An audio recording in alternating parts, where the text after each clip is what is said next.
সংসারে আমাদের জীবনে যখন কোনো সুখ বা দুঃখ আসে তার জন্য আমরা কাউকে না কাউকে অবশ্যই দায়ী করে থাকি, তাই না? এই ব্যক্তি আমাদের সাথে এরকম কাজ করেছেন, তাই আমার সাথে এমন হলো। ওই ব্যক্তি যদি এমনটা না করতেন তাহলে আজ আমি ওই স্থানে পৌঁছতে পারতাম। সবই আপনার দৃষ্টিভঙ্গির উপর নির্ভরশীল, আর যদি আপনার দৃষ্টিভঙ্গি এমন হয় তাহলে তা অনুচিত। সত্যি কথা বলতে এই সংসারে ভিন্ন ভিন্ন ধরনের মানুষ আছে।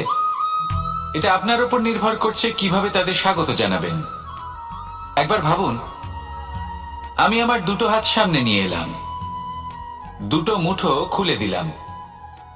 দুই প্রকারের মানুষ আসবেন, কিছু না কিছু দিয়ে যাবেন।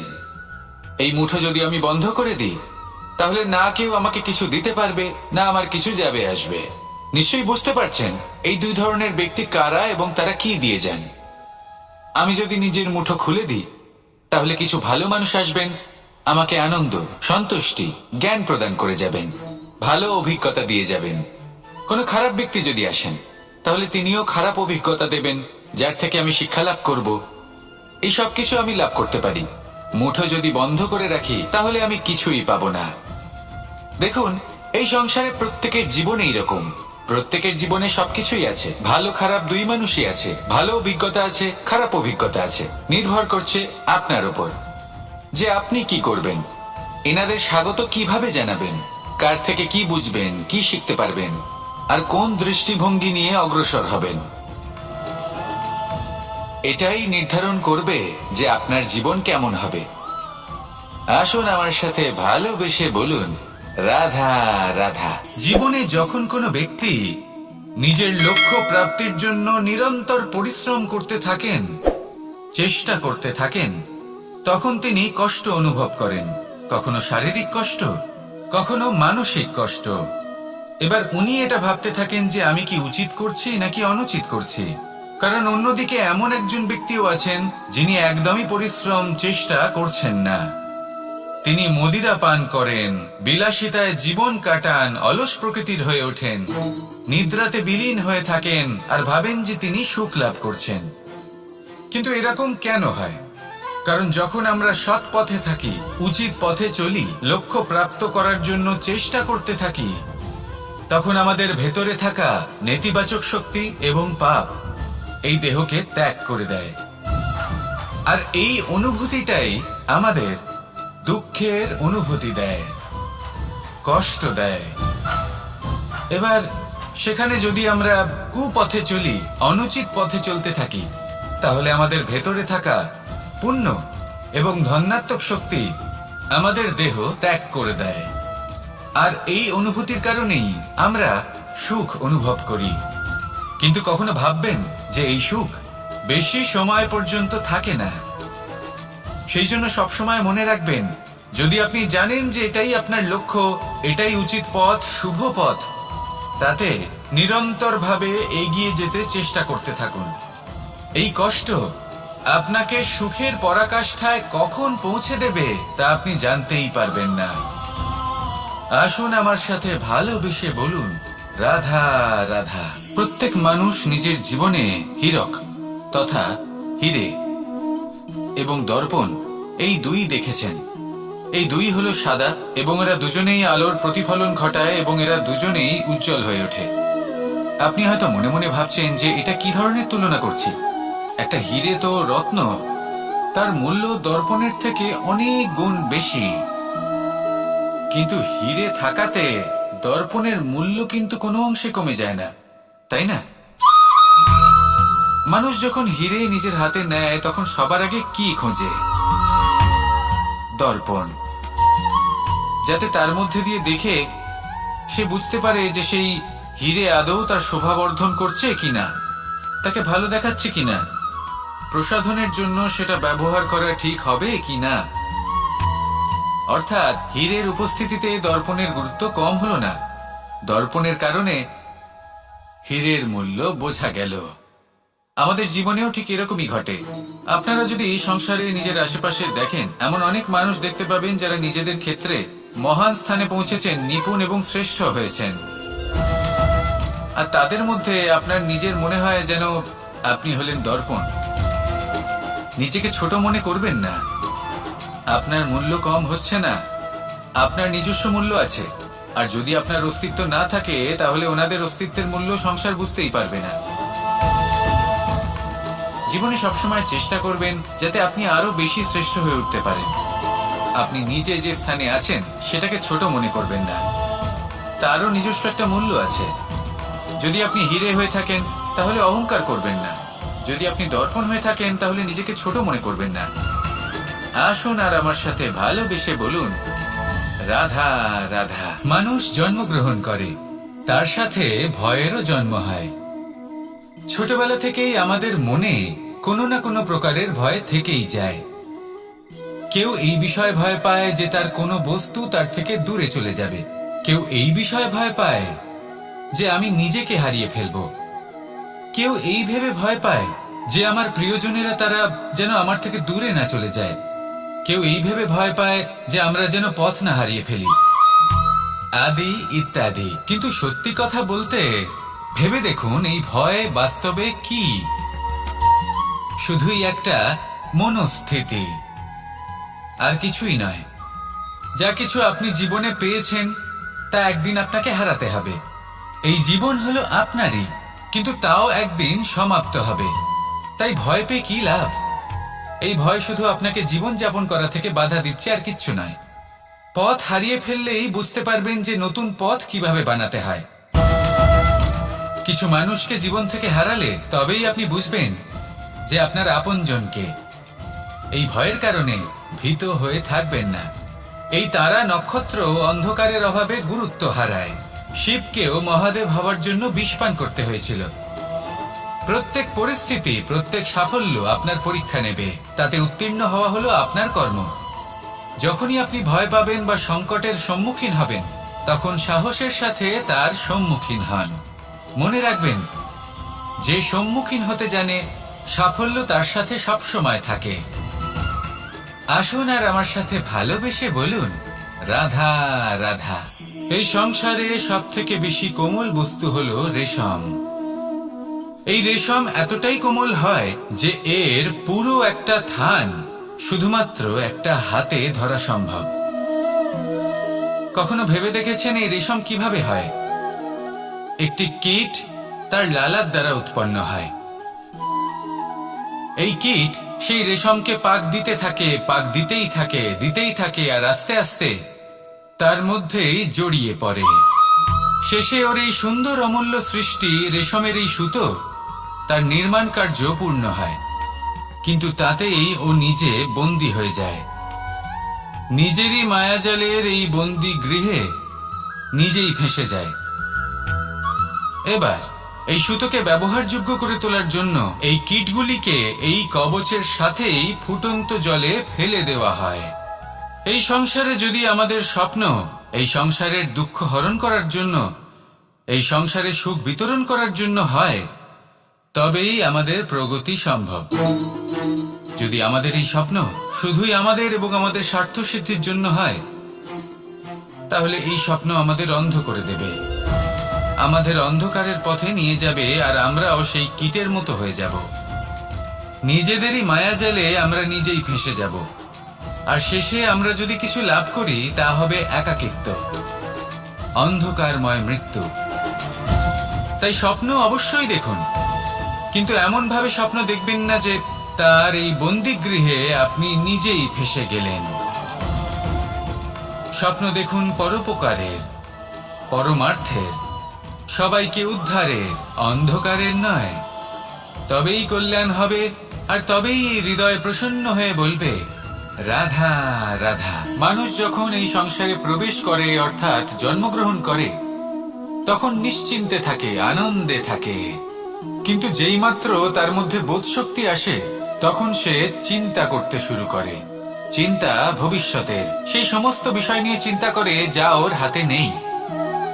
তারপর বড় হয়, বিবাহ সম্পন্ন হয়, গৃহস্থ জীবন যাপন করে, তারপর আবার চিন্তায় মগ্ন হয়ে যায়। ভাবে, এই যে আমার পরিবার, আমি কি ঠিকমতো তার খেয়াল রাখতে পারছি? কাল যখন আমি এই সংসার থেকে চলে যাব, তখন আমার এই পরিবারের দেখাশোনা কে করবে? শেষ পর্যন্ত এই পরিবার তো আমারই উত্তরদায়িত্ব।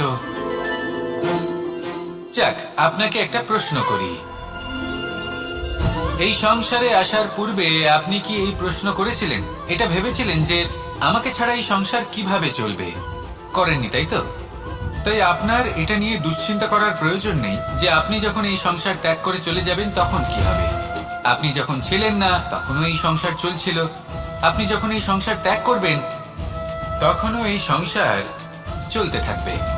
যদি কোনো বিষয়ের প্রভাব থাকে তা হলো আপনার আজকের তথা বর্তমানের কর্ম, অর্থাৎ আজ আপনি কি করছেন, কার জন্য মঙ্গল করছেন, কাকে প্রেরণা দিচ্ছেন, কাকে সাহায্য করছেন, কোন উদাহরণ প্রস্তুত করছেন। আপনি এই সংসারে যে ছবি অঙ্কন করবেন সংসার সেটাই মনে রাখবে। তাহলে শুধু সৎকর্ম করুন, মঙ্গল করতে থাকুন, আর আমার সাথে ভালোবেসে বলুন রাধা রাধা। একবার একটা শেয়াল বনে বিচরণ করছিল। ও একটা ছোট্ট শাবক দেখতে পেল। ও ভাবলো আজ একেই আমি খাবার হিসেবে গ্রহণ করব। আশেপাশে দেখলো কেউ দেখছে না, তো কেউ ছিল না, আর সেই শাবকের ওপর আক্রমণ করলো, যা হলো একটা ঘোর অপরাধ।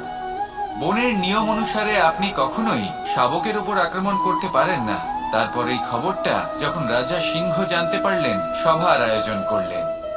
কিন্তু সেখানে শেয়াল বলল, আমি তো এরকম কিছু করিনি। কিন্তু যদি আপনি এরকম বলেন, কোনো প্রমাণ দিন, এর কোনো সাক্ষী আছে? তখন রাজা সিংহ পেঁচাকে ডেকে পাঠালেন, যে সেই মুহূর্তে বৃক্ষের শাখার ওপর বসেছিল, সে সব কিছু দেখেছিল।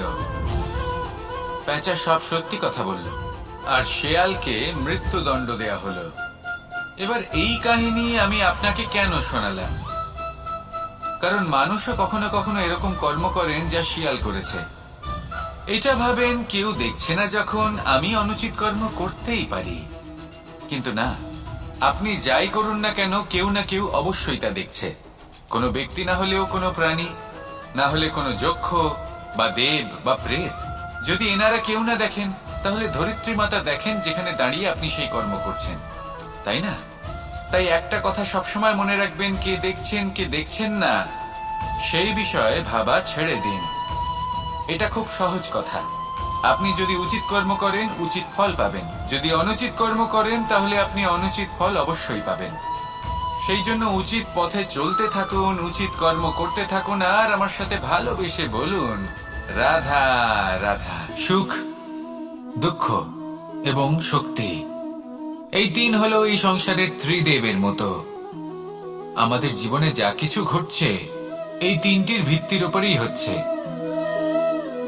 আসলে এই সংসারের একটা নিয়ম আছে, যখনই আপনি কিছু লাভ করেন, এই সংসার আপনার পরীক্ষা নেয়। এটা জানার জন্য আপনার পরীক্ষা নেয় যে আপনি যা কিছুই লাভ করেছেন, আপনি কি আদৌ সেটার যোগ্য কিনা। ঠিক সেইভাবেই এই সুখ, দুঃখ এবং শক্তি আপনার পরীক্ষা নিয়ে থাকে। যখন সুখ আসে, তখন সে আপনার পরীক্ষা নেয় যে আপনার মধ্যে অহংবোধ জাগ্রত হয়নি তো। যদি অহংবোধ চলে আসে, তাহলে সুখ সেখানেই সঙ্গ ত্যাগ করে। দুঃখ আপনার ধৈর্যের পরীক্ষা নিতে থাকে, আর যদি আপনার মধ্যে ধৈর্য না থাকে, তাহলে এটা আপনাকে আরো বেশি দুঃখের গভীর অন্ধকারে ঠেলে দেবে। সেখানে শক্তি পরীক্ষা নেয় আপনার বিনম্রতার। যদি আপনি বিনম্র না হন, তাহলে হয় এই শক্তি আপনার সঙ্গ ত্যাগ করবে, নয় এই শক্তি বিনম্রতার অভাবে আপনার পতনের কারণ হতে পারে। এই সংসারে যে কোনো ব্যক্তি যিনি এই পরীক্ষায় উত্তীর্ণ হয়ে থাকেন, এই জীবনে তিনি সাফল্য লাভ করেন। আসুন আমার সাথে ভালোবেসে বলুন রাধা রাধা। আমি মনুষ্য রূপে জন্ম নিয়েছি এবং সমস্ত কর্ম এই রূপেই করেছি। কিন্তু আশ্চর্যের বিষয় হলো যে আজও মানুষ আসেন এবং হাত জোড় করে প্রার্থনা করেন যেন আমি ওনাদের সহায়তা করি। আপনাদের একটা কথা বলতে চাই, আমি সকলকে সাহায্য করতে পারবো না, কিন্তু আমি শিক্ষা অবশ্যই দিতে পারবো, জ্ঞান প্রদান করতে পারবো।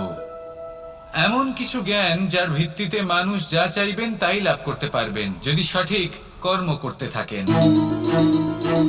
যখন কংসের অসুররা গোকুলে ধ্বংসলীলা চালাচ্ছিলেন তখন আমি কারোর থেকে সাহায্য চাইনি। আমি দাঁড়িয়েছিলাম এবং আমি তার বিরোধিতা করেছিলাম। সবাই বলেন যে আমি ছোট্ট একটা আঙুলে গোবর্ধন পর্বত তুলেছিলাম, কিন্তু আমি কি ওখানে একা ছিলাম? কখনোই নয়। আমার সাথে অসংখ্য গোকুলবাসী, অসংখ্য বর্ষণাবাসী ছিলেন, নিজের হাতে একটা লাঠি নিয়ে। ওনাদের মনোবল, ওনাদের আশীর্বাদ আমার সাথে ছিল। মহাভারতে আমি শুধুই শিক্ষক ছিলাম, আমি শুধুই শিক্ষা দিয়েছি। লক্ষ্য সাধন করেছে অর্জুনই, যুদ্ধ করেছে অর্জুনই এবং জয়ীও হয়েছে অর্জুনই। আমি শুধুই শিক্ষা দিতে পারি। অবশেষে আপনাকে শুধু এটুকুই বুঝতে হবে যে ঈশ্বর সবকিছু করতে পারেন না, করতে হবে আপনাকে। ঈশ্বর আপনাকে আশীর্বাদ করতে পারেন যে কাজ আপনি মন থেকে করবেন সেটা অবশ্যই পূরণ হবে। সেই জন্য নিজের লক্ষ্যের পথে এগোতে থাকুন। চেতনা, বিবেক এবং পরিশ্রমের দ্বারা আপনার যা যা স্বপ্ন আছে, যা লক্ষ্য আছে, আপনি অবশ্যই লাভ করবেন। আর এই মন সুপ্রসন্ন হয়ে বলবে, রাধা রাধা। ভোজন। এই সংসারে যেই হোক না কেন, কোনো মানুষ হোক, কোনো প্রাণী হোক, কোনো কীট হোক বা কোনো বনস্পতি হোক, প্রত্যেকের জন্য ভোজন অতি আবশ্যক। কারণ ভোজন থেকেই শক্তি পাওয়া যায়, আর সেই শক্তি দিয়েই সংসারের, আমাদের জীবনের সমস্ত কার্য করা যায়। এবার এমন এক ধরনের শক্তি হয় যা শীতের ঋতুতে সূর্য থেকে আমরা পেয়ে থাকি, আর আরেক ধরনের উত্তাপ হয় যা দিয়ে ভোজন রান্না করা হয়, সুস্বাদু নানান ধরনের ভোজন। এবার অত্যন্ত গুরুত্বপূর্ণ হলো যে ব্যক্তি সেই ভোজন বানাচ্ছেন তার মানসিক পরিস্থিতি এবং সেই ব্যক্তি যিনি ভোজন গ্রহণ করছেন তার মানসিক অবস্থা। যখনই আপনি ভোজন বানাচ্ছেন তখন ভালোবাসার সাথে কাজটা করুন, ধন্যাত্মক ভাব নিয়ে, সৎ ভাবনার সাথে। কারণ আপনার এই মানসিক স্থিতি শক্তির আকারে সেই খাদ্যের সাথে মিলে মিশে যায়। আর যখনই আপনি ভোজন গ্রহণ করছেন তখন সদ্ভাবনার সাথে, প্রসন্নতার সাথে গ্রহণ করুন, ধন্যাত্মক ভাব নিয়ে। যদি আপনি প্রসন্নতার সাথে রান্না করেন, প্রসন্নতার সাথে খাদ্য গ্রহণ করেন, তাহলে আপনি প্রসন্নই থাকবেন। আর মন সুপ্রসন্ন হয়েই বলবে, রাধা রাধা। দীপাবলি আমাদের সবথেকে বড় উৎসব। শ্রীরাম রাবণকে পরাস্ত করে 14 বছরের বনবাস কাটিয়ে আবার অযোধ্যায় ফিরে এলেন অমাবস্যার রাত্রে। অযোধ্যায় সবাই খুব প্রসন্ন ছিলেন, খুবই উৎসাহিত ছিলেন। অযোধ্যায় সহস্র প্রদীপ প্রজ্বলিত করা হয়েছিল এই উৎসবে। একে আমরা দীপাবলি বলে থাকি। এবার এই বিষয়ে আমরা সকলে জানি। আপনি কি এটা জানেন যে শ্রীরাম বাস্তবে অমাবস্যার এক রাত আগেই অযোধ্যায় পৌঁছে গেছিলেন? সবার সামনে অমাবস্যার রাতে এসেছিলেন। এর কারণ কি? শ্রীরাম প্রমাণ করতে চেয়েছিলেন যে যে কোনো সময়, দিন হোক বা রাত, শুভ বা অশুভ হয় না। শুভ অশুভ কিছু থাকলে তা হলো মানুষের চিন্তা, তার ভাবনা, তার নির্বাচন আর তার কর্ম।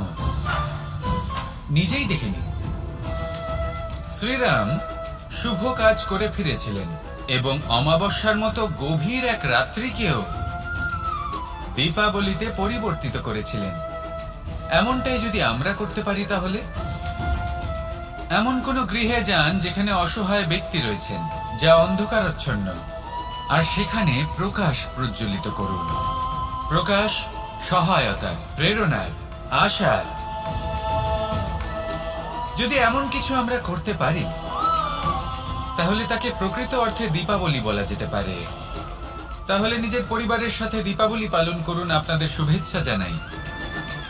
আসুন আর আমার সাথে ভালোবেসে বলুন, রাধা রাধা। এই শুকনো পাতাটিকে দেখুন, নিষ্প্রাণ হয়ে পড়েছে। কোনো একটা সময় এই পাতাটি একটা গাছের ডালে ছিল। সেই গাছ ওর লালন পালন করত। যখন যখন বাতাস বইত, এই পাতায় কম্পন দেখা দিত, মনকে প্রফুল্ল করে তুলত। কোনো একদিন এই পাতা গাছের ডাল থেকে ঝরে পড়ে গেল। নিঃসন্দেহে ও নিজের স্বাধীনতা পেল, কিন্তু আস্তে আস্তে শুকিয়ে গেল, নিষ্প্রাণ হয়ে গেল। দেখুন, আমি এই কথা বলছি না যে স্বাধীনতা অনুচিত, কখনোই না। কিন্তু যে কোনো পরিস্থিতিতে স্বাধীন হতে চাওয়া এটা নিশ্চিত রূপে অনুচিত। আমরা যদি আমাদের জীবনে পরিবারের গুরুত্ব ভেবে দেখি, তাহলে এই পরিবারে যতই মতভেদ থাকুক না কেন, যতই মনোমালিন্য থাকুক না কেন, যতই বিবাদ থাকুক না কেন, এই সব মিটিয়ে নেওয়া অত্যন্ত প্রয়োজনীয়। সেই সবকিছু সমাপ্ত করা অত্যন্ত প্রয়োজনীয়।